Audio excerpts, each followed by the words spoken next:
présenté par Intel.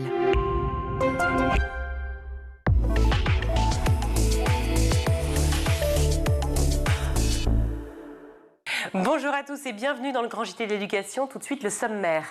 Le lycée professionnel cause nationale selon les mots du président de la République. De nombreuses mesures annoncées par la ministre déléguée Carole Grandjean. Hier soir, dont une année de terminale à la carte. Alors les lycées pro, on en parle dans la question du jour. Nous sommes nos choix. Jean-Paul Sartre l'écrivait déjà au siècle dernier, mais la maxime est toujours vraie. On en parlera avec l'auteur du livre Framboise ou Citron, à toi de choisir. Et dans sa chronique Vue sur les réseaux, Guillaume Blanc vous parlera du phénomène Frenchy Shore. Attention les yeux et les oreilles. Guillaume que l'on retrouve tout de suite pour l'actualité en bref. Guillaume, bonjour. Bonjour Virginie, bonjour tout le monde. Lever les tabous sur le redoublement, tel est l'objectif affiché par le ministre de l'Éducation nationale lors d'un atelier sur l'école au congrès de l'Association des maires de France. Gabriel Attal qui annoncera des mesures en ce sens le mois prochain. Objectif, élever le niveau général des élèves, en particulier au collège. Et donc à ce sujet, tous les élèves ne vivent pas le redoublement de la même manière. Comme l'explique Jérôme Fournier, les secrétaires national enseignants UNSA, c'était au micro d'RMC ce matin. La plupart des cas, quand on faisait plus redoubler les élèves, ça produisait pas forcément de meilleurs résultats. Les élèves le vivent comme une sanction, parce qu'ils sont pas dans une optique pour dépasser les difficultés. Jérôme Fournier, donc le secrétaire national enseignant de l'UNSA au micro d'RMC, c'était ce matin. Gabriel Attal qui a rappelé qu'il reviendrait à cette même occasion sur la possibilité pour son ministère de labelliser des manuels scolaires dont le contenu et la méthode auront fait d'ailleurs la preuve de leur efficacité. Gabriel Attal qui a également donné rendez-vous en janvier pour dévoiler une réforme profonde de la formation du métier d'enseignant afin de pouvoir pré-recruter au niveau du bac ceux qui ont la vocation d'être professeurs et de rétablir un concours au niveau bac plus 3 également, suivi d'une entrée progressive dans le métier sur au moins 2 ans.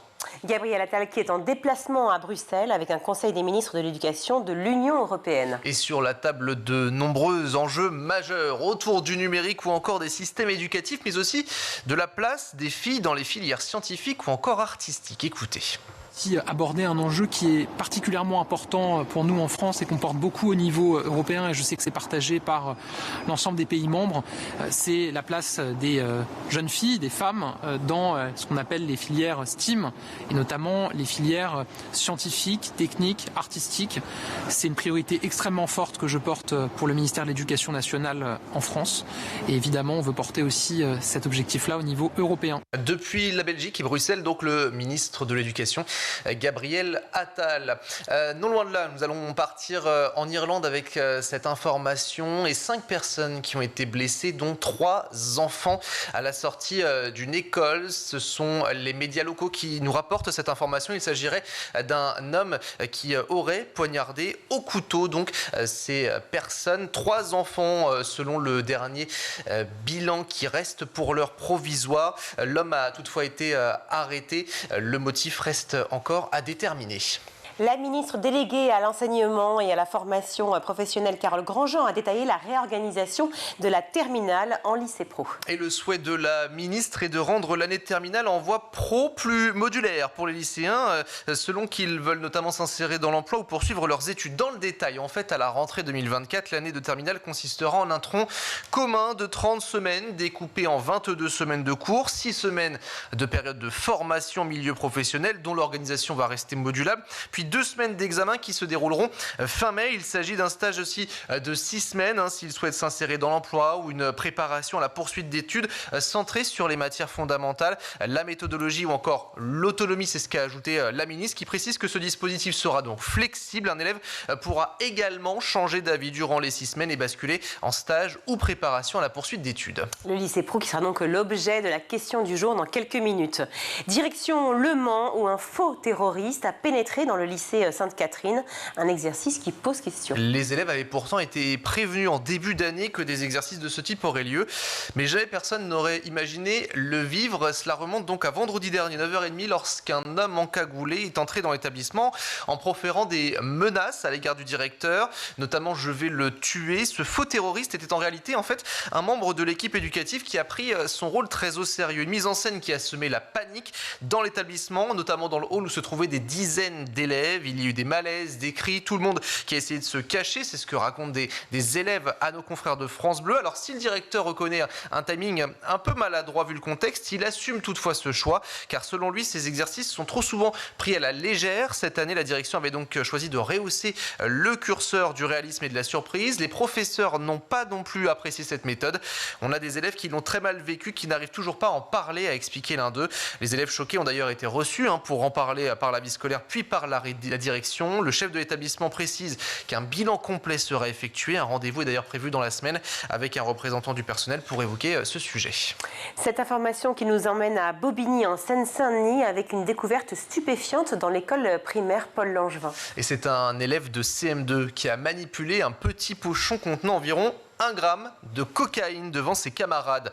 Il explique l'avoir trouvé en bas d'un tronc d'arbre. D'après les déclarations des élèves, le pochon n'a pas été ouvert. Le contenant a été remis immédiatement à un enseignant. Des perquisitions ont été menées au domicile de la famille, mais cela n'a rien donné. La mère et l'enfant ne sont pas connus des services de police. La procédure a toutefois été classée sans suite.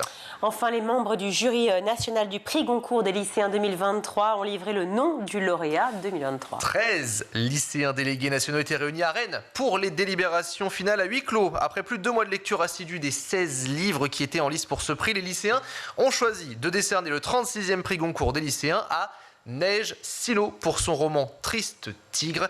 Alors créé en 1988 et organisé par le ministère de l'Éducation nationale et de la jeunesse ainsi que de la FNAC avec l'accord de l'Académie Goncourt, ce prix donne l'opportunité à près de 2000 lycéens choisis au sein de 54 établissements de toute la France de se plonger dans une lecture et de faire entendre leur voix pour élire donc un lauréat. Merci Guillaume. 1 milliard d'euros pour la réforme de la voie professionnelle, prévoyant notamment de rémunérer les lycéens durant leur stage en entreprise. Une dimension évidemment attractive, mais ce n'est pas la seule. Alors comment le gouvernement s'y prend justement pour redorer le blason de cette voie trop souvent choisie par défaut? On en parle avec notre invité.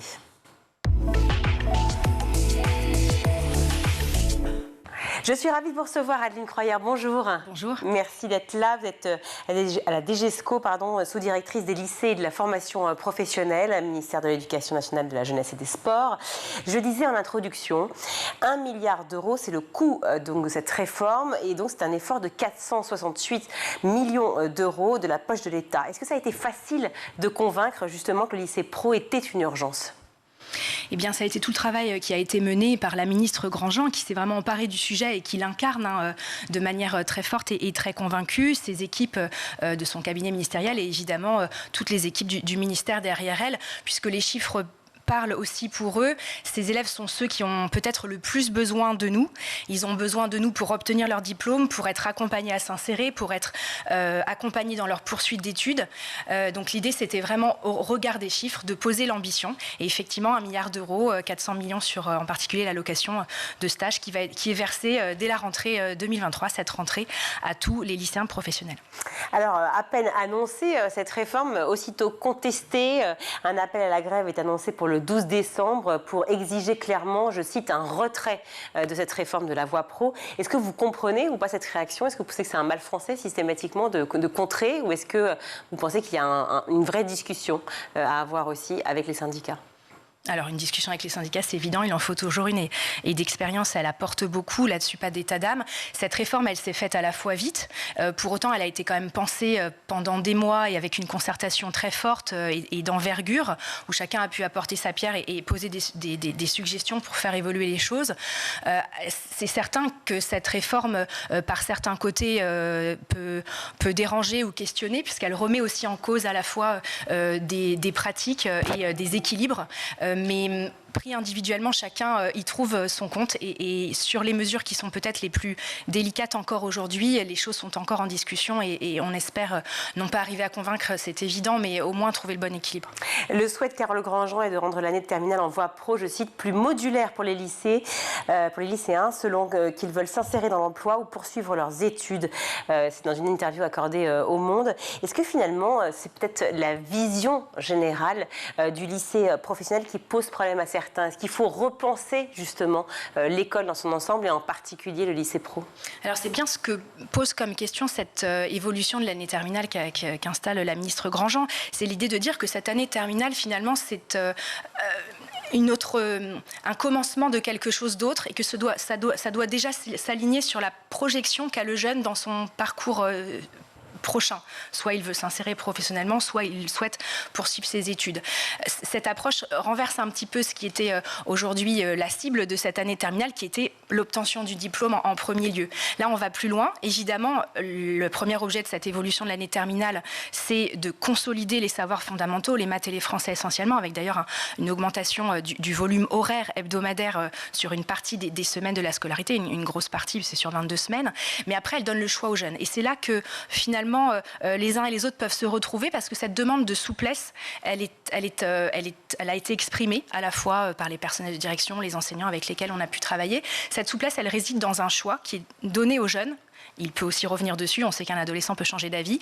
À partir de début juin, fin mai, il choisit soit de poursuivre encore plus une expérience en entreprise, parce qu'on sait que plus il est en entreprise au mois de juin, plus il a des chances d'être embauché à la suite de son stage de fin d'année terminale, soit il décide au contraire d'aller encore au lycée 6 semaines et de consolider ses savoirs fondamentaux, mais aussi la méthodologie qu'il sera amené à déployer dans l'enseignement supérieur. Et donc on veut faire ce continuum entre l'enseignement scolaire, l'année terminale de pro, et souvent le BTS.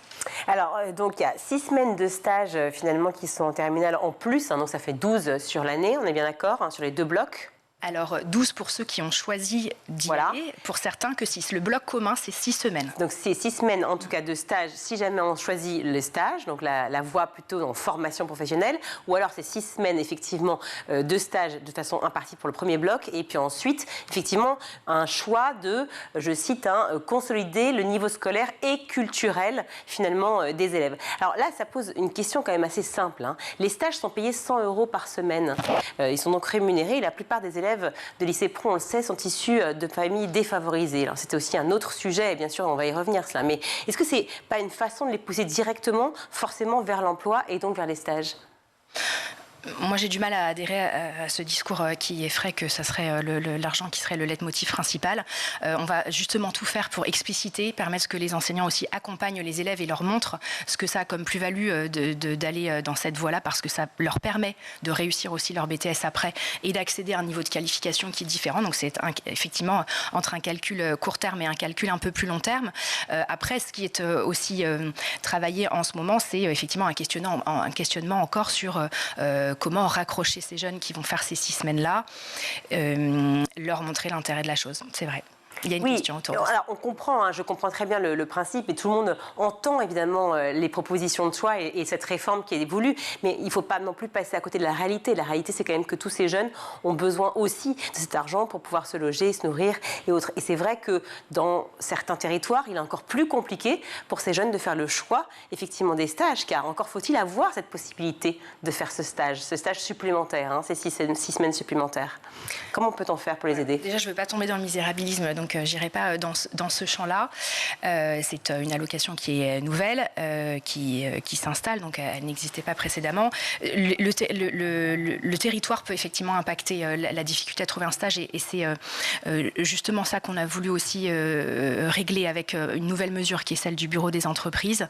Et hier encore, j'étais avec une association importante d'entreprises qui sont implantées dans tout le territoire, et on leur demande maintenant de manière très formelle d'être à nos côtés dans cette réforme, d'être à nos côtés pour les stages et les découvertes des métiers en collège, pour les stages de seconde générale qui s'installent, mais aussi pour ces jeunes lycéens professionnels.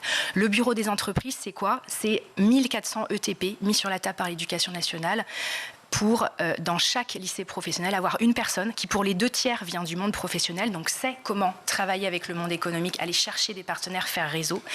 Et ce n'est pas leur seule mission, mais ce responsable des bureaux des entreprises aura effectivement dans ses missions d'aller chercher du partenariat, créer le réseau. Je pense aussi à quelque chose qui m'est cher et auquel je crois beaucoup, c'est la capacité à fédérer autour du lycée professionnel les anciens du lycée, qui sont en entreprise. Et aujourd'hui, quand on regarde l'enseignement supérieur, les grandes écoles, évidemment on pense aux écoles de commerce, mais les autres aussi, elles ont un réseau des anciens et ça aide beaucoup.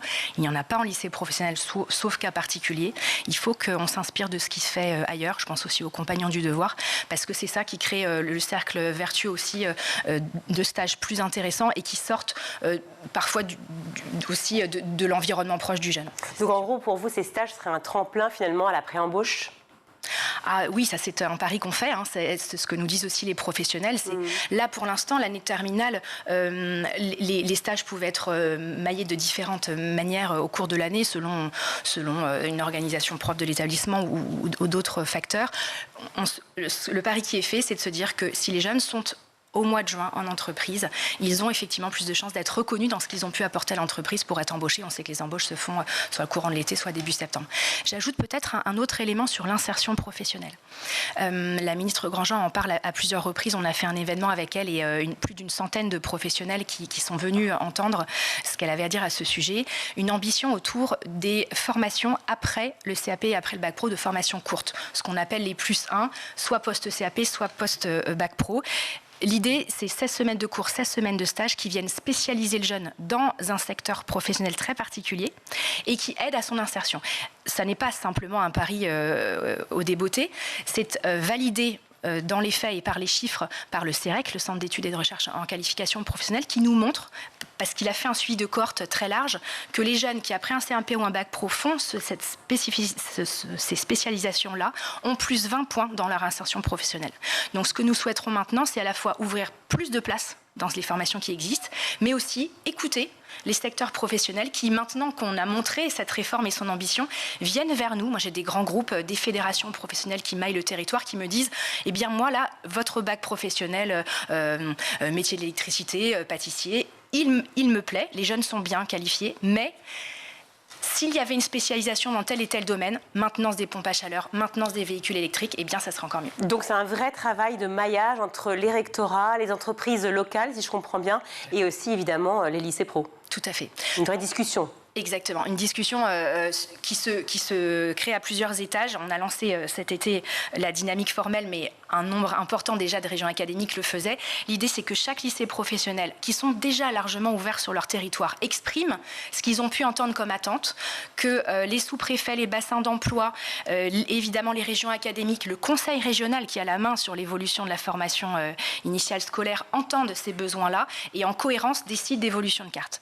Le président de la République a eu l'occasion à plusieurs reprises de donner ses objectifs très fermes et chiffrés à ce sujet. Il souhaite que chaque année, c'est ce qu'on appelle une politique prioritaire du gouvernement, l'offre de formation dans chaque région académique évolue d'au moins 6%. C'est-à-dire qu'il y a 6% de l'offre qui change parce qu'elle se tourne vers des formations plus insérantes ou qui offrent un meilleur taux de poursuite d'études. Et ça a été fait.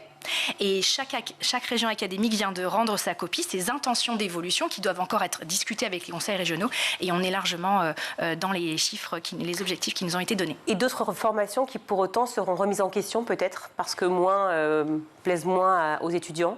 Alors, soit parce qu'elles plaisent moins, mais encore faut-il dans ce cas-là voir si elles ne correspondent pas malgré tout à un besoin crucial dans les territoires, auquel cas l'objectif c'est évidemment pas de les former, mais de travailler en amont avec le conseil régional, avec tous les services régionaux de l'orientation pour sensibiliser les jeunes, leur faire connaître ces métiers. Vous savez, un jeune aujourd'hui de collège, on a regardé, il connaît entre 5 et 10 métiers, parfois 15. Allez, la moyenne c'est 10. Il est capable, dans son environnement Quand vous dites culturel, connaître, ça veut dire quoi, connaître? Il est capable, avec des mots et une clarté somme toute raisonnable, en quelques phrases, d'expliciter ce qu'est un métier. 15 métiers. Notre ambition, c'est qu'à la fin du collège, il en connaisse comme ça, être capable d'en parler juste quelques minutes, 50. Aujourd'hui, ce qu'on voit, c'est que les 10-15 métiers qu'il connaît, ils correspondent surtout à son environnement géographique, mais aussi social. Il y a un fort déterminisme social. Bien sûr, ouais. Donc on a vraiment envie, avec ce que porte alors là plutôt le ministre Attal sur le collège, de développer, d'ouvrir les portes des collèges aux entreprises pour que ces jeunes-là aient plus envie aussi, et qu'il n'y ait pas d'orientation subie, que ces jeunes aient plus envie de s'intéresser à des formations qui mènent à des métiers insérants, métiers stratégiques France 2030 en particulier, mais aussi les métiers de service à la personne qui restent toujours évidemment les premiers métiers en tension. Alors évidemment, c'est cette idée des métiers en tension qui peut poser problème pour certains syndicats, qui est de dire en fait, vous poussez finalement les jeunes vers les métiers en tension, vers la professionnalisation finalement de ces lycéens. Qu'est-ce que vous leur répondez? Puisque choisir un lycée pro, est-ce que c'est justement ça, aller vers la professionnalisation, ou c'est maintenir le socle de connaissances pour pouvoir espérer avoir des diplômes, faire des études secondaires et puis peut-être aller vers une professionnalisation un peu plus tard? Bon, je vais être un peu taquin, mais j'ai déjà fait la blague. blague, donc ils la connaissent. Un lycée professionnel, il y a le mot lycée, mais il y a le mot professionnel aussi. L'ambition, c'est première, et de les accompagner vers l'emploi et de les accompagner bien. C'est pour ça que dans les mesures de la réforme Grandjean, il y a un certain nombre de mesures qui justement aident ces jeunes, qu'ils aient d'ailleurs ou pas leur diplôme. Un nouveau dispositif en particulier dont je veux parler, parce que j'ai déjà parlé des formations après CAP et Bac Pro, c'est le dispositif Ambition Emploi, qui est tout nouveau et s'est installé à la rentrée. L'objectif, c'est finalement quoi? C'est tout simple, c'est de faire en sorte qu'aucun jeune ne soit laissé sur le côté, qu'il ait obtenu son diplôme ou pas, après l'année scolaire de terminale, ou la deuxième année de CAP. Aujourd'hui, il part dans la nature, si je dois dire les choses simplement. Ce qu'on souhaite aujourd'hui, c'est que chaque établissement puisse faire un point avec ces jeunes et leur proposer, s'ils n'ont pas de solution de poursuite d'études, pas de solution d'insertion, 4 mois où ils sont finalement protégés. Ils sont toujours accueillis dans leur établissement, ils peuvent accéder aux bourses, aux tarifs de demi-pensionnaires, à l'internat, et ils sont accompagnés à construire leur projet. Et au bout de ces 4 mois, ils sont pris en charge par d'autres structures. Suivi donc par un conseiller d'orientation ? Qui fait partie des éléments, effectivement. Mais l'objectif, ça peut être aussi de lui proposer un stage, de lui proposer d'une spécialisation. En tout cas, oui, l'objectif, c'est effectivement d'accompagner vers l'insertion professionnelle. Pour autant, on connaît bien et on assume cette double valence du baccalauréat professionnel en particulier, mais aussi du CAP, et cette ambition de permettre la poursuite d'études. Pour ça, je l'ai déjà dit, il faut consolider d'abord les savoirs fondamentaux, parce que c'est comme ça aussi qu'on facilite les apprentissages des disciplines professionnelles. Ça, la ministre s'en est emparée. Mais il faut aussi donner toutes les clés aux jeunes pour qu'ils réussissent leur parcours et leur poursuite d'études. Et là, il y a un autre dispositif qui s'installe également en ce moment, c'est ce qu'on appelle le parcours de consolidation BTS. L'idée, c'est que certes, le jeune va être préparé en terminale à passer dans l'enseignement supérieur, mais ce qu'on aimerait, c'est aussi que pendant son BTS, et notamment la première année, il y a beaucoup de décrochage entre la première et la deuxième année, les jeunes Bac Pro ont parfois du mal à changer leur pratique, à se mettre aussi au travail chez eux, c'est d'accompagner ces jeunes pour renforcer leurs compétences et leur socle. On va juste revenir au point de cette réforme, donc cette année de terminale qui va être donc modifiée, qui va être à la carte, c'est comme ça que ça a été annoncé. On a parlé donc de ces 6 semaines de stage en plus pour ceux qui le désirent, et puis pour les autres, eh bien, il y a un choix entre étudier et consolider aussi donc leur niveau scolaire et culturel, c'est comme ça que c'est annoncé. Pascal Vivier du SNETA, que j'ai contacté ce matin suite à votre venue, vous pose cette question, et donc je la pose en son nom. La scolarité d'un jeune comporte 577 semaines. Pensez-vous que 6 semaines à la fin d'une scolarité peuvent remettre à niveau des élèves en retard scolaire et en retard culturel, entre guillemets ? Alors, si c'est posé comme ça, c'est effectivement pas forcément, la réponse n'est pas évidente, mais ça m'appelle deux réponses. Ce moment, c'est aussi le moment où le jeune est le plus mature. Il a maturé son projet professionnel, il arrive près de ses 18 ans, il se projette un peu plus dans l'avenir. Et lui donner à ce moment-là, après oui, toute cette scolarité, ces 500 semaines de scolarité, lui donner à ce moment-là et avant le saut dans le grand bain qu'est l'enseignement supérieur, eh bien déjà un aperçu de ce que sont les méthodes de travail dans l'enseignement supérieur, une méthodologie de travail personnel, un apport sur les compétences psychosociales qu'il pourra y développer, oui, je pense que c'est le bon moment. Après, les savoirs fondamentaux, la ministre l'a redit, je le redis à nouveau, son ambition, c'est de les consolider dès la seconde professionnelle. Aujourd'hui, par du pacte, plus tard avec une intégration en dur dans le budget de l'éducation nationale, pour que les heures de maths et de français puissent être faites en petits groupes, adaptés à la pédagogie des élèves. J'ajoute peut-être un dernier point, c'est une autre finalement dépendant de la mesure de la réforme portée par la ministre Grandjean, ces compétences psychosociales qu'elle a citées et dont vous avez reparlé. Oui, il faut les travailler. Toutes les entreprises nous le disent, elles me le disaient encore hier, c'est quasiment la base pour les recrutements. Là, l'ancien recteur Montreuil, avec un consortium de 7 laboratoires de recherche, a prouvé, en faisant une expérimentation à grandeur nature sur des établissements professionnels, que renforcer ses compétences psychosociales et en particulier la capacité à travailler en collectif dans un univers qui est très digitalisé, où il faut comprendre les compétences de l'autre, interagir avec lui et apporter sa plus-value. Quand on change les méthodes pédagogiques des enseignants, quand ils acceptent de travailler sur une approche des compétences différentes, que chacun est pris selon ses compétences supposées, mais que l'objectif pédagogique, c'est de travailler en collectif, eh bien, l'acquisition des compétences, elle est améliorée et les compétences psychosociales sont renforcées. Notre ambition maintenant, c'est de mettre en place ces formations-là pour 700 formateurs qui vont eux-mêmes former leurs pairs et apprendre chacun à faire évoluer ses méthodes pédagogiques. Alors, je vous remercie de faire la liaison parce que forcément, on parle des élèves, mais il faut parler des profs, car c'est une réorganisation énorme pour les professeurs et cette formation dont vous parlez. Quel va être l'argent, donc le financement de cette formation?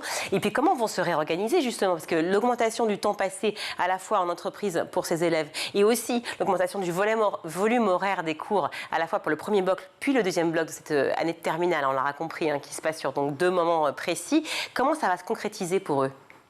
Alors, pour finir sur le Profane, qui est ce transfert de compétences sur le collectif, c'est financé via l'AMI-CMA sur des fonds numériques éducatifs, c'est largement financé, il n'y a pas de sujet.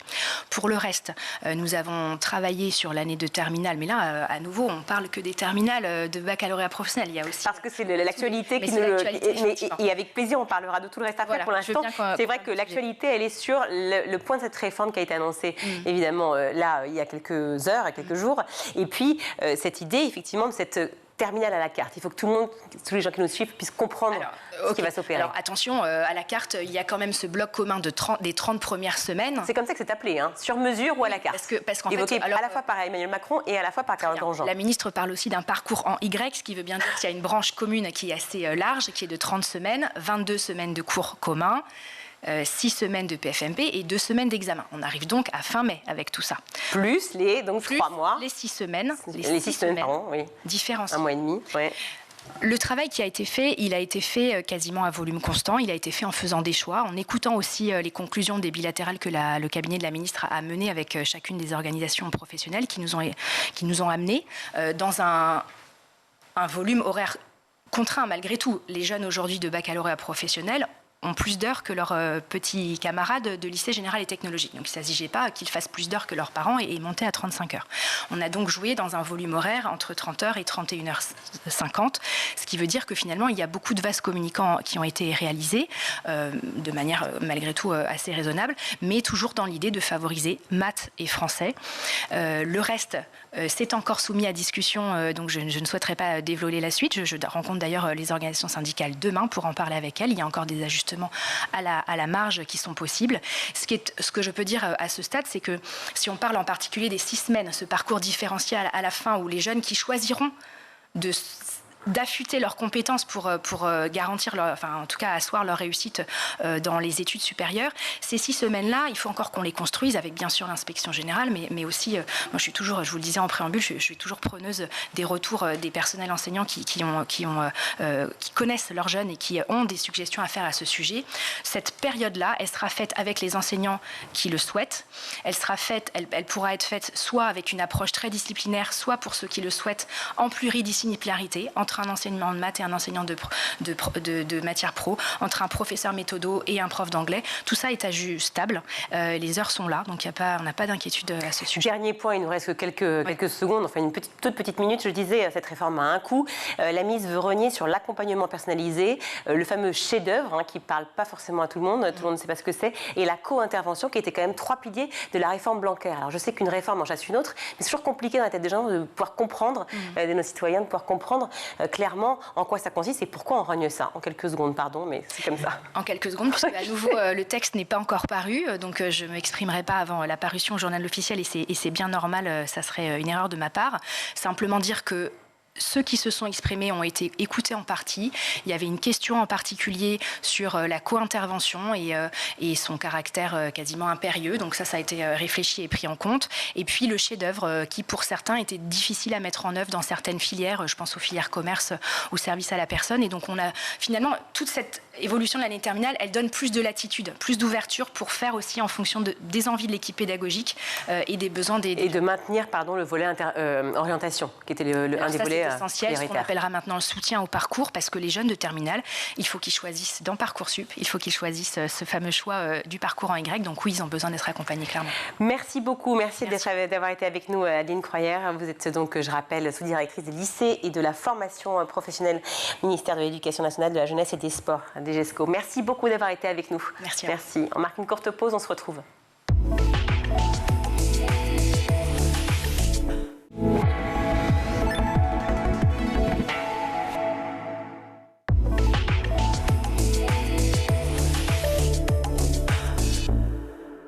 De retour dans le grand JT de l'éducation, toute notre vie, nous sommes amenés à faire des choix, et ce, dès le plus jeune âge. Certains sont insignifiants et d'autres, bien évidemment, cruciaux pour notre avenir. Pour en parler avec nous, je suis ravie d'accueillir Denis Perron. Bonjour. Bonjour. Merci d'être avec nous. Vous êtes journaliste et auteur de Framboise ou Citron, à toi de choisir, aux éditions Saltimbanque. Alors voilà, c'est vrai que c'est exactement le thème. Framboise ou Citron, je veux dire, je trouve ça hyper malin parce que je crois que ça a été peut-être 10 ou une quinzaine de questions que j'ai posées à mes enfants à chaque fois, que je me suis posée aussi. Vous allez chez le glacier. Exactement. Exactement. Non mais c'est vrai, c'est vrai. Pourquoi faire des choix? Est-ce que c'est important de faire des choix? Parce qu'on a le choix de faire des choix. Oui, c'est ça. Oui. Est-ce que vivre, c'est choisir? On en a fait 1000 des questions comme ça. Mais c'est vrai d'abord, la première question, pourquoi avoir fait ce livre? Alors pourquoi avoir fait ce livre? L'idée, elle m'est venue tout bêtement un jour où j'étais attablé dans un restaurant et puis à la table voisine, deux dames discutaient et l'une dit à son amie, voilà, j'ai énormément de mal à choisir, je veux faire un album pour résumer la jeunesse de mes enfants, leur enfance, et parmi les milliers, voire dizaines de milliers de photos, comment j'en choisis 50 pour faire un album. Et je me suis dit, en fait, ce thème-là, il a été très peu présenté, en tous les cas de façon aussi explicite, dans la littérature de jeunesse, et donc je me suis attelé à ce sujet, et je me suis intéressé à ces centaines, ces milliers, ces millions de choix qu'on est amené à faire dans une vie. Vous le disiez, il y a les choix de rien du tout, on choisit une glace, et là, même si c'est un tout petit choix, on peut quand même avoir à travers la loupe des émotions l'impression que c'est un choix énorme, et d'ailleurs parfois de tout petits choix, est-ce que je vais à l'anniversaire d'un tel ou pas, est-ce que je choisis telle activité ou telle autre, ça peut avoir une incidence majeure sur nos vies parce que ce sera l'occasion ou pas de rencontrer une personne importante, un ami, voire la personne qui partagera notre vie plus ultérieurement. Et puis il y a tous les choix qui nous engagent, et dont vous parlez souvent ici, je pourrais citer un gros mot, Parcoursup, qui donne beaucoup de sueur aux lycéens. Donc voilà, est-ce qu'on doit faire des choix? On doit de toute façon faire des choix, sinon la vie, elle les fait pour nous. On n'a pas le choix, il faut faire des choix.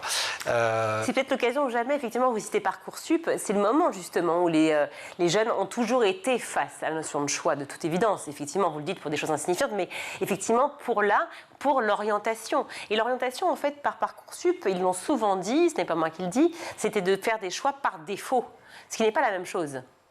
Oui, alors le livre évidemment ne porte pas sur Parcoursup, mais moi ce que j'aurais envie de dire, c'est qu'effectivement on peut être angoissé par l'idée de l'inconnu qui est derrière le choix. Faire un choix, c'est en fait choisir et accepter une part de risque, aller vers l'inconnu, peut-être se tromper. Ce qui est important, c'est pas de ne jamais se tromper, c'est d'essayer de ne pas répéter nos erreurs. Donc ça, c'est une chose qui est essentielle. Mais quand on parle d'orientation, j'ai été journaliste éducation pendant 15 ans, donc ce sont des sujets qui me reviennent un petit peu.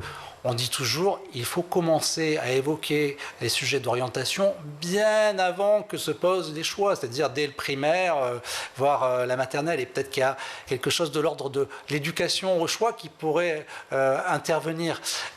Moi, ce qui m'intéresse dans la notion de choix, c'est qu'elle est à l'articulation de l'intime et du collectif, voire du politique. On va prendre l'exemple des élections. Qu'est-ce qu'on fait? On choisit quelqu'un qui va choisir pour nous, quitte à ce que dans l'intervalle entre deux scrutins, eh bien, on continue évidemment à défendre nos choix, nos options, nos valeurs. Elle rejoint évidemment une pratique du choix quotidienne qui est celle de la consommation, voire de la surconsommation, et ça ne vous a pas échappé, Noël arrive à grands pas. On va avoir, malgré l'inflation, des enfants qui seront submergés de cadeaux, et je vous fais le pari que certains d'entre eux, comme ça a pu m'arriver quand j'étais tout petit, vont jouer davantage avec leur imagination et le carton d'emballage qu'avec le jeu qui aura été à l'intérieur. Bien sûr. Mais justement, pour parler de cette thématique du choix que je trouve vraiment formidablement intéressante, est-ce que ce n'est pas le processus qu'on met en place justement pour choisir qui est plus intéressant que le choix lui-même? Alors pour moi qui suis l'auteur de ce livre, effectivement, je me suis demandé comment on choisit.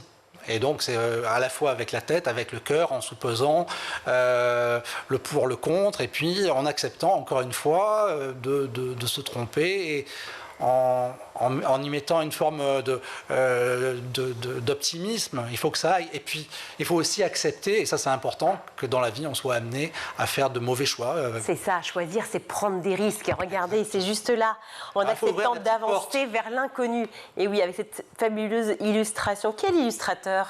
Alors, voilà. Hélène Druver. Hélène Druver, voilà, qu'on en remercie parce que c'est magnifique. Effectivement, c'est aussi ça. Et puis c'est aussi aborder une autre question, je trouve, qui est formidablement intéressante quand on lit ce genre de livre. Ça amène forcément des débats, des questionnements, des interrogations, à la fois seul, mais aussi en échange avec sa propre famille, et de se dire la question du libre arbitre. Est-ce qu'on est prédéterminé? Est-ce qu'on est prédéterminé? Alors, on est conditionné par... Nos choix sont prédéterminés.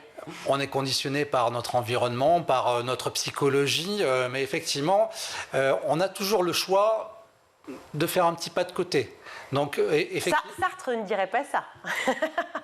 Alors, je n'aurais pas la prétention de pouvoir débattre avec ça. Non, moi non plus. On ne va pas faire un débat philo. Et qu'il n'est pas là sur ce plateau. C'est bien dommage, attendez. On aurait été heureux. Oui, il aurait pu me remplacer avantageusement. Non, pas pour remplacer, au contraire. Exactement le même livre. Au contraire, en complément, justement. En complément. Non, mais la question du libre arbitre, c'est formidable parce que quand on parle de choix, il y a plein de notions qui vont se développer. Oui, tout à fait. Mais moi, ce que j'avais envie aussi de dire avec ce livre, sans verser dans la dénonciation de l'enfant roi, etc., c'était de se dire que parfois, on n'a pas le choix, on n'a pas toujours tout le choix qu'on voudrait avoir. Parfois, on a le choix entre deux mauvais choix. Il va falloir choisir entre la peste et le choléra. Et il faut accepter, et quelque part, la clé du bonheur, elle est aussi un petit peu dans l'acceptation d'une forme de frustration. Et je trouve que dans notre société, qui est une société de plus en plus horizontale, et dans nos familles où je suis le premier concerné, on va peut-être chercher dans la relation avec nos enfants de l'affection avant tout. On donne beaucoup de choix aux enfants. Très souvent, c'est qu'est-ce que tu veux manger à midi, mon chéri? Tu veux qu'on regarde quel film?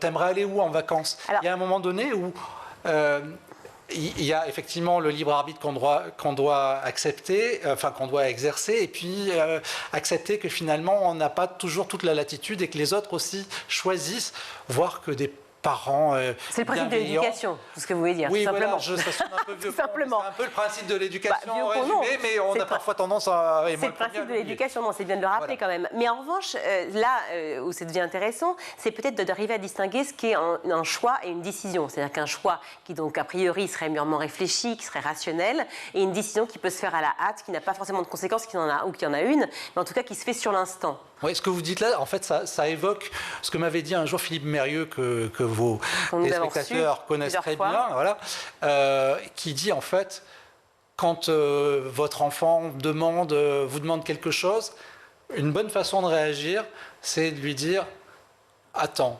réfléchis et on en reparle dans 1 heure, demain, dans 1 semaine ». Le temps de mûrir ce choix et de voir si réellement l'achat qu'il veut faire est absolument vital, si telle idée qu'il a eue pour sa formation ou pour autre chose lui vient d'une impulsion subite ou si il a été mûrement réfléchi. L'impulsion, c'est quand même souvent, effectivement, marqué chez les jeunes. Ça va être compliqué de pouvoir les calmer, mais enfin, en tout cas, on peut essayer avec ce livre. Tu peux choisir quelqu'un qui décidera pour toi aussi et utiliser ta voix pour transformer le monde. Protéger la planète, on veut des arbres, moins de plastique, nature égale futur. C'est aussi un engagement de votre côté ? Disons, c'est un engagement, on va dire que c'était dans le prolongement de mon travail sur l'éducation pendant des années, pendant 15 ans à la Croix, où j'ai eu la chance de traiter cette rubrique, évidemment. Et puis en tant que citoyen, l'idée c'est de donner à nos enfants le sens des responsabilités qui sont les leurs et de leur dire, voilà, vous avez une place à occuper dans notre monde, dans la société qui vous entoure. En tout cas, s'il y a bien un endroit, effectivement, où on doit faire un choix personnel pour avoir une action collective, c'est bien, effectivement, celui de l'écologie et de la transition durable. Donc, vous allez parler à tous les jeunes avec ce thème-là, hein, car c'est bien... Oui, j'espère, même si on a tous nos contradictions, jeunes ou moins jeunes. Bon, en tout cas, c'est le thème quand même fédérateur chez les jeunes, on l'a vu à la présidentielle, et c'est celui qui les occupe. Est-ce que vous avez déjà eu des réactions d'enfants, ou d'ailleurs de moins jeunes qui ont lu ce livre ? Alors, Oui, effectivement, on a des réactions et l'une des réactions, c'est de nous dire, alors peut-être pour non pas les enfants, mais leurs parents ou leurs éducateurs, c'est de se dire, enfin, un livre qui aborde de manière explicite et de façon un peu panoramique avec les différentes situations, ces questions du choix et qui permettent justement, chaque double page, en fait, elle est conçue pour amener une réflexion et un dialogue avec son enfant ou avec sa classe. Merci beaucoup Denis Perron d'avoir été avec nous. Je rappelle que vous êtes journaliste et auteur donc de Framboise ou Citron, à toi de choisir aux éditions Saltimbanque. Et aussi un dernier livre que vous venez de sortir, Nos mains. Denis et votre femme aussi, Johanna Perron, voilà. Vous avez donc c'est une édition personnelle. Vous êtes devenu aussi éditeur pour parler justement de l'importance des mains et l'implication que c'est là. Et des choix qu'on peut faire avec nos mains pour forger un futur un peu meilleur. Merci mille fois d'avoir été avec nous. Merci. Tout de suite, on va retrouver Guillaume Blanc pour sa chronique. Guillaume, pour votre chronique sur les réseaux, vous vous êtes intéressé à un phénomène, le Frenchy Shore. Alors évidemment, je suis un peu perdue. Une télé-réalité qui dérange jusque dans l'hémicycle. Tout à fait. Je me suis penché sur le sujet hier soir. Frenchy Shore, c'est l'adaptation française de l'émission américaine Bienvenue à Jersey Shore. C'est disponible depuis le 11 novembre sur MTV France ou sur la plateforme Paramount+. Le concept, c'est très simple. 10 jeunes âgés de 20 à 30 ans réunis dans une villa au Cap d'Agde pour des vacances. Bande annonce.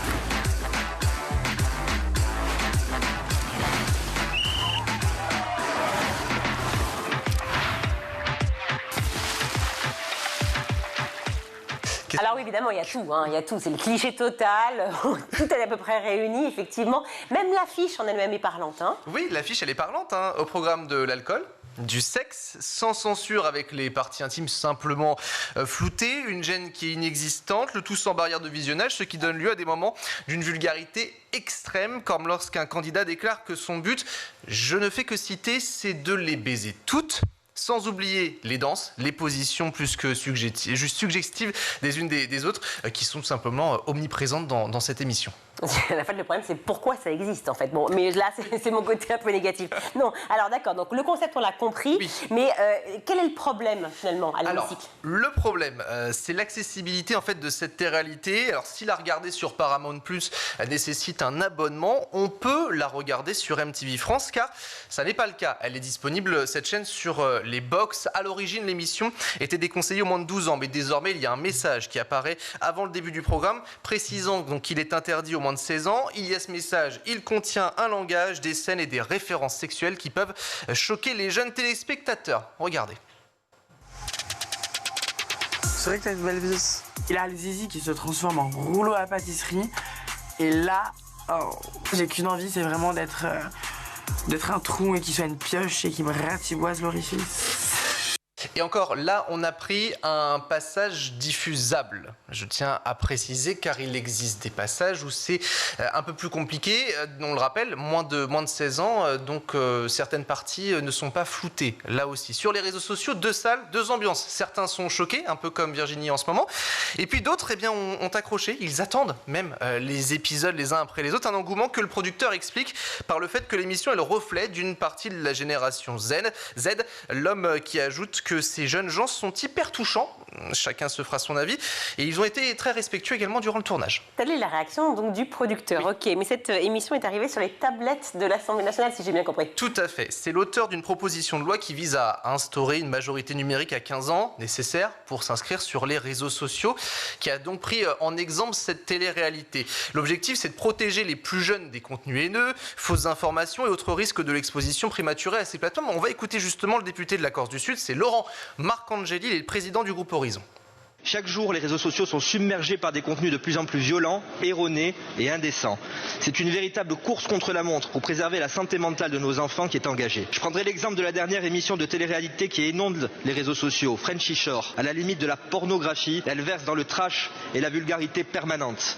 Combien de collégiens, combien d'écoliers sont ainsi exposés à tout ou partie de cette émission? Car il est là le problème aussi. C'est que sur les réseaux sociaux, notamment TikTok, il y a des milliers, des millions de vidéos autour donc de Frenchy Shore. C'est la ministre de la Culture qui avait également alerté, réagi. Elle est, elle, tombée par surprise sur des extraits de Frenchy Shore sur les réseaux sociaux. Elle a accordé une interview d'ailleurs au Parisien, Rima Abdul-Malak, qui précise que ce programme est donc déconseillé aux moins de 16 ans, comme on l'a dit, mais n'importe qui peut tomber dessus sur les réseaux sociaux. L'Arcom, l'autorité de régulation des médias, contrairement à ce qu'on a pu lire, selon la ministre, a compétence pour les plateformes au titre de la protection des mineurs. Ce qui pose problème, c'est l'accès justement à ces mineurs. La ministre qui a qualifié donc de ce programme de la limite de la pornographie, et pourtant c'est de la télé-réalité pour des adolescents qui vont se dire c'est ça la réalité des rapports humains, ces rapports sexuels. C'est peut-être une entrée en matière catastrophique. À cette phrase d'ailleurs, on a la réaction sans détour d'un des candidats. Je vous propose cette image. Il interpelle tout simplement la ministre et lui propose de passer un week-end avec. Chacun se fera son avis là aussi sur cette réaction. Oui, non, mais c'est complètement ubuesque. Ok, d'accord. Alors, qu'est-ce qu'on peut faire si ce n'est justement ne pas faire la promotion comme on vient de le faire à l'instant de Frenchy Shore? On essaye de démonter un petit peu le programme. Alors oui, on a pensé à l'Arcom. C'est la ministre de la Culture qui a tout simplement appelé le gendarme des médias, anciennement le CSA, à protéger tout simplement les mineurs. Mais en fait, l'Arcom explique qu'elle ne peut rien faire, elle est impuissante. En fait, la chaîne MTV France est éditée par Viacom CBS Network International qui est basée à Prague. Et Paramount+, son siège est à Berlin. Et l'Arcom elle régit en France. Deux diffuseurs qui échappent donc à la législation française. Donc les différentes saisines ont été transmises à ces pays. L'Arcom a été saisi des dizaines et des dizaines de fois. On attend et c'est un peu affaire à suivre, sachant que des épisodes sont toujours en cours de diffusion. Toute la complexité, finalement, sur le numérique. Merci beaucoup, merci de me cultiver. Avec grand plaisir. Merci Guillaume. J'ai adoré faire cette chronique, sachez-le. Tout de suite, on va retrouver Malika Ménard dans Souvenir d'écolier. Et cette semaine, son invité, le chanteur et ancien candidat de la Star Academy, Michel.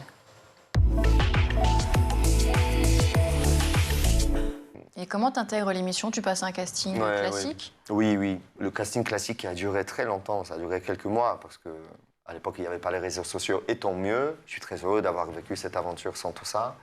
Il fallait envoyer, attention, une VHS. Oui. Et puis après, attendre 2 mois que quelqu'un te contacte. Au début, on était 50 000, après on était 20 000. Et je recevais à chaque fois des formulaires. Là, vous êtes dans les 10 000. Et tu sais, quand tu es dans les 10 000, tu continues ta vie normalement. Oui, 10 000, ça reste un chiffre énorme. Moi, j'avais un petit boulot d'étudiant. Je travaillais dans un bar, j'étudiais à la Sorbonne, voilà. Et j'ai passé des étapes comme ça. Et à un moment donné, on était, je me souviens, 35. Et là, je fais « Ah, quand même. J'appelle mamie ou pas ?» Et surtout qu'on nous a dit 3 jours avant l'émission qu'on était pris parce qu'à l'époque, c'était un vrai phénomène de société. Il fallait que ça soit secret. Exactement. Et il n'y avait pas les réseaux sociaux, ce qui fait qu'il était vraiment possible de garder le secret jusqu'au bout. Mais il fallait que tout le monde collabore. Donc nous, on signait des contrats comme quoi on ne pouvait pas en parler. Donc jusqu'au dernier moment, il fallait tenir tout ça en secret. Et voilà, et l'aventure a commencé. Et la suite. Et quand tu entres dedans, tu sais que ta vie va changer? Oui. T'en as conscience? Oui. Moi, j'en avais conscience. Parce que rien que ces quelques jours qui précèdent et le jour du premier prime, ta vie, elle a déjà changé. Parce que tu te retrouves sur un plateau de télé. Je me souviens, j'avais mon piano, j'avais mon micro. Je me suis dit, OK, c'est là que tout commence. Et puis, on te coupe de tout, on t'enlève ton portable. Tu sais qu'il y a quelque chose de sérieux qui se prépare. Et après, tu croises juste les doigts. Parce que mon objectif, c'était pas de passer à la télé. Mon objectif, c'était de débuter ma carrière. Et c'est vrai que c'était un joli moyen de le faire. Mais je pense que si j'étais resté dans l'aventure 1 semaine, 2 semaines ou 3 semaines, ça aurait été peut-être un petit peu plus compliqué. T'arrives en finale. Voilà, j'ai eu la chance d'être resté 4 mois. Mais ça, on ne le sait pas quand on rentre. Donc c'est ça ce qui me prenait un petit peu la tête. Parce que moi, j'avais vraiment des projets très sérieux. Je voulais vraiment être T'étais super déterminé. Oui. Et je me suis dit, si ça va me nuire, ce serait dommage. Voilà. Donc j'ai tout fait pour rester le plus longtemps possible. T'as été déçu de ne pas l'emporter? Non. Parce qu'on se souvient de toi comme si tu avais gagné. Bah, je te remercie. Non, j'ai pas été déçu parce que je portais déjà un tel amour pour Élodie. Je savais qu'il y allait y avoir de belles choses qui allaient se passer. Sur le moment, je ne savais pas qu'elle allait décider de partager les gains. Parce que c'est ça qui est exceptionnel, c'est que c'est la seule gagnante de la Star Academy qui a partagé les gains avec le finaliste. C'est vrai. Et en fait, ce qu'on ne sait pas, évidemment, on parle de l'argent et c'est génial. Voilà, c'est 1 million d'euros, donc j'ai reçu 500 000 euros. Mais qui est une avance de la maison de disques, donc déjà imposée à 50%, etc. Voilà. Mais tout ça, on s'en moque, c'est pas ça ce qui est intéressant. Ce qui était intéressant pour moi, c'est que la production et la maison de disques étaient très surprises par le geste d'Élodie. Ils ne savaient pas très bien comment s'en sortir juridiquement. Et le plus simple pour eux, c'était de faire signer c'était de préparer 2 contrats de gagnants, en fait. Ça veut dire que le lendemain, moi, j'ai signé un contrat de gagnant de la Star Academy. Grâce à elle, en fait. Grâce à elle, grâce à ça. Je ne sais pas si la maison de disques était contente, ils n'avaient pas le choix, en fait. Ça veut dire qu'Élodie, elle a fait un coup énorme, en fait, en direct, sans prévenir la prod. Oui, oui. C'est pour ça que j'ai pas pu être malheureux, en fait. Comment tu veux être malheureux? Et puis, je ne te cache pas, maintenant, je réalise des choses. J'avais un petit peu moins de pression qu'elle. Parce que c'était quand même elle, la gagnante principale. T'étais moins attendue, tu penses? J'avais moins de pression par rapport pour la préparation de mon premier album. Non, la pression, alors pas attendue. Je pense que l'album, il était attendu et la suite était attendue. Mais moins de pression de la part des médias, moins de pression de la part de la maison de disques. Parce que c'était elle, la gagnante. Donc moi, j'étais un petit peu ce mec qui a signé le contrat de gagnant, mais qui était un peu plus tranquille. Tu vois? Et t'as aimé cette posture-là? Oui. Et je l'aime jusqu'à aujourd'hui, je pense. Toujours ce truc de je fais ce que je veux. Et vous avez donc as encore des contacts avec Élodie, donc vous êtes extrêmement proches. Et avec d'autres candidats de la Star Academy? Oui. Il y a Pachi Gara, ouais, qui est un homme que j'adore et un artiste que j'adore. Lucas Delcourt aussi, qui a fait partie de ma saison et que j'aime beaucoup. On se voit beaucoup moins avec les autres. On a un petit groupe sur WhatsApp pour se faire des petits coucous de temps en temps ou d'envoyer nos têtes, à quoi on ressemble aujourd'hui.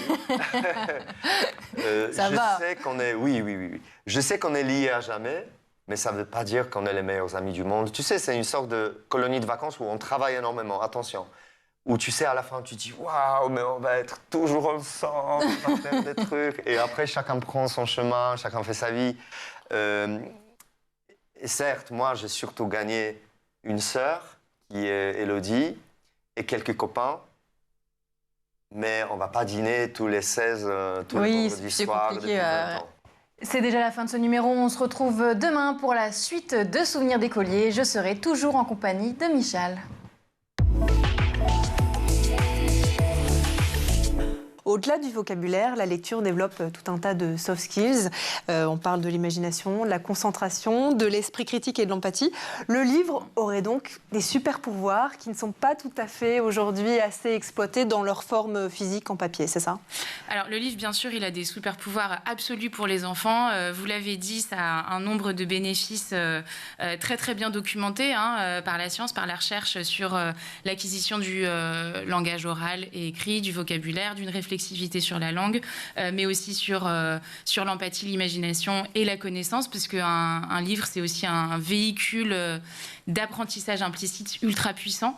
Le pouvoir du livre, il est, comme je le disais, il est connu, il est partagé, notamment par les éditeurs avec lesquels nous, on travaille, Bugali. On s'est associé avec 15 maisons d'édition jeunesse qui font des livres formidables et merveilleux pour les enfants. Je pense que les bienfaits de la lecture pour les enfants, on sait tous que c'est bien de lire des livres avec les enfants, on sait tous que c'est bien de leur donner accès aux livres, mais on ne se rend pas forcément toujours compte à quel point c'est bien et le pouvoir que ça a réellement. Et l'impact, c'est même presque un petit peu, ça fait presque un petit peu peur, même l'impact que ça peut avoir sur toute leur vie, sur leur réussite à l'école, et puis plus tard dans la vie, et puis sur leur capacité à comprendre le monde, à le mettre en mots, et donc à y agir, à s'y positionner, à l'aimer, pour leur estime d'eux-mêmes, pour se comprendre soi-même, pour comprendre les autres, pour comprendre le monde. Le livre, c'est un véhicule extraordinaire.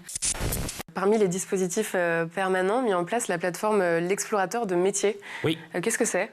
Eh bien, c'est un outil qui permet très rapidement, avec des bulles que vont cliquer les élèves, de découvrir en quelques secondes, ou du moins en une minute et demie, près de 120 métiers qui sont proposés. Voilà. Et chacun va cliquer aussi dans des domaines différents et on vient les accompagner. Donc c'est sur l'ordinateur et ils explorent chaque métier. On vient également, les mettre dans des forums des métiers. Hein. Vous avez des collèges qui organisent ça pour justement leur 3e ou leur 4e dans la découverte d'une activité professionnelle.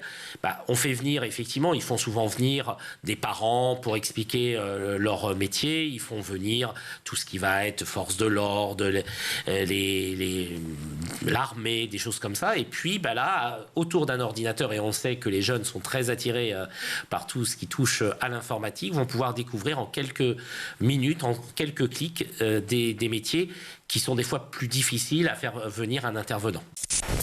Je pense que justement, c'est important d'élever, mais pour élever un enfant, on ne le rabaisse pas. Donc l'idée, c'est vraiment de promouvoir quelque chose qui serait beaucoup plus dans la collaboration, dans l'explication, dans les intelligences collectives, par exemple. Plutôt que dans la sanction, la punition.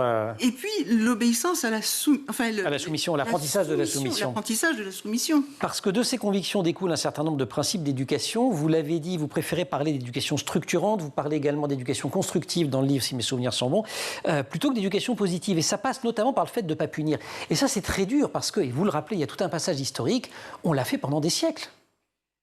Effectivement. C'est-à-dire qu'on a, et Olivier Morel le dit très très bien, c'est la richesse, la possession qui a créé la punition. C'est-à-dire que dans les tribus très reculées, etc., il n'y a pas de punition. C'est-à-dire qu'on apprend à l'enfant à grandir, mais la punition a été inventée, d'après Olivier Morel, à partir du moment où on mettait les enfants à garder les troupeaux, et si un mouton ou quoi mourait, eh bien on punissait l'enfant. Et vous allez souhaiter aller encore plus loin, donner un autre super pouvoir au livre. Vous travaillez donc chez Bugali, cette entreprise. Ça fonctionne quoi? Avec une sorte de tablette connectée qui n'est pas tout à fait connectée et des livres physiques. Est-ce que vous pouvez nous présenter rapidement comment ça marche? Alors, c'est l'idée des fondateurs de Bugali, Emmanuel Duez et François Huisquin, qui se sont associés il y a quelques années déjà pour concevoir cet objet que nous, on appelle une console. C'est donc une sorte de tablette sans écran avec des dalles tactiles à l'intérieur. C'est pas connecté à Internet. D'accord. Quand on pose le livre dessus, un livre papier qu'on a dû nous adapter à notre format, je vous le montre brièvement, on a dû mettre une petite spirale et puis on l'a adapté à des dimensions qui lui permettent de fonctionner avec la tablette, exactement, et d'être reconnu par la console. Quand on pose le livre dessus, en fait, il va devenir, nous, ce qu'on dit, c'est qu'il devient tactile et sonore. C'est-à-dire que les enfants vont pouvoir toucher toutes les pages du livre, les personnages, les textes, les éléments de décor et entendre tout plein de choses qui vont renforcer encore déjà tout ce dont on parlait, tout l'apprentissage implicite et toute la capacité de connaissance et d'émerveillement qu'il y a déjà dans le livre papier. Vous nous faites une démo? Ouais, je vous montre ça. Alors. Donc en fait, on pose le livre sur la tablette. Je l'allume. Je vais essayer de faire ça. Hop, je pose le livre sur la tablette. Normalement, ça s'aimante, donc même à la verticale comme ça marche un peu. Je ne sais pas si on entend bien. Et donc ensuite... Est-ce que vous pouvez lever peut-être un tout petit peu les bras pour que les spectateurs puissent voir? Je tourne les pages, je vais mettre un peu plus de son. Extra de Michael Escoffier et Roland Garrigue. Voilà, et donc ensuite, il y a une partie qui est assez... Là, vous avez une petite ambiance sonore du petit déjeuner. Tout a commencé par ça lit le texte. Ça lit le texte. Il faut que je l'ai touché pour que ça le lise. Ça ne se déclenche pas tout seul. D'accord. Mais il y a aussi tout plein d'autres choses qui se passent sur la page. Si je touche la petite fille, j'entends un peu ses pensées. C'est les plus beaux de toute la galaxie. Voilà, en l'occurrence, elle a dessiné plein de petits extraterrestres. Donc si je touche sur ses dessins... J'aime bien cette page, on entend les petits monstres qui rigolent. C'est donc une expérience complètement multisensorielle, en fait. Complètement. Puis je vous montre juste qu'on a aussi tout enregistré en anglais pour tous nos livres. Donc là, voilà, là elle parle anglais. Vous accompagnez les collégiens qui le souhaitent à créer leur mini-entreprise. Comment ça se passe? Tu as déjà commencé là oui, alors ça, il y a eu déjà plusieurs. Moi, ça fait 2 ans que je suis vice-président en charge des collèges et ça fait 2 ans que j'assiste au salon des jeunes entrepreneurs. C'est franchement, moi j'ai été épaté par des gamins de 5e, de 4e qui se prennent au jeu en fait. Alors pareil, toujours en partenariat avec leurs enseignants et ils vont construire un objet. Et puis, chacun aura son rôle, le commercial, le comptable, le président de l'entreprise, etc. Et puis, au cours de ce salon, ils vont montrer à un jury et vendre leurs produits. Et puis, il y aura un trophée qui leur sera remis avec un accompagnement financier pour développer cette entreprise qu'ils vont mener sur 3 années. Vous dites qu'il ne faut pas punir. Pour autant, il peut y avoir de temps en temps ce qu'on appelle des sanctions. Et ça n'a rien à voir. Alors, la sanction doit être uniquement de la réparation, mais pas une sanction qui serait une punition déguisée. C'est-à-dire que, par exemple, si un enfant a fait du mal à quelqu'un, eh bien, on va voir comment il va réparer le mal qu'il a fait, avec lui. S'il a, cassé quelque chose, comment tu peux réparer? S'il a volé quelque chose, comment tu vas rembourser? C'est-à-dire que, bien entendu, on ne va pas faire comme si il ne s'était rien passé. On pose des limites. On structure. Parce que oui, on ne laisse pas tout passer, c'est ça que je veux dire. Absolument. Voilà. Non, parce qu'il y a une grande confusion quand même dans l'opinion quand on parle d'éducation positive là-dessus. Voilà. C'est pour ça que vous dites alors si on ne punit pas, on fait comment? Ça n'empêche pas de dire que vous avez pris l'exemple vous-même quand un comportement inadéquat a été commis, il faut absolument que l'enfant le comprenne et on va essayer de réparer tout ça. Voilà pour le Zap, c'est la fin de cette édition. Merci à vous tous de nous avoir suivis. Schooltv.com pour voir toutes les émissions, canal 217 sur les box Orange et 247 sur les Freebox. Guillaume, merci beaucoup d'avoir été avec nous, à la fois pour les infos, du JT, et à la fois pour cette chronique magique de Frenchy Shore. On la partage ou pas? Non, on ne repartage pas. On décide qu'on ne fait pas plus de pub qu'il n'en faut. Très bien. Je crois que c'est pas la peine, même si vos chroniques sont toujours passionnantes. Je vous en remercie. La réalisation, c'est Romain Luc, le son, Héloïse Merlin, le maquillage, Laure Edmond, Laura Girard et Emma Ferré à la rédaction. Très belle soirée. Ciao.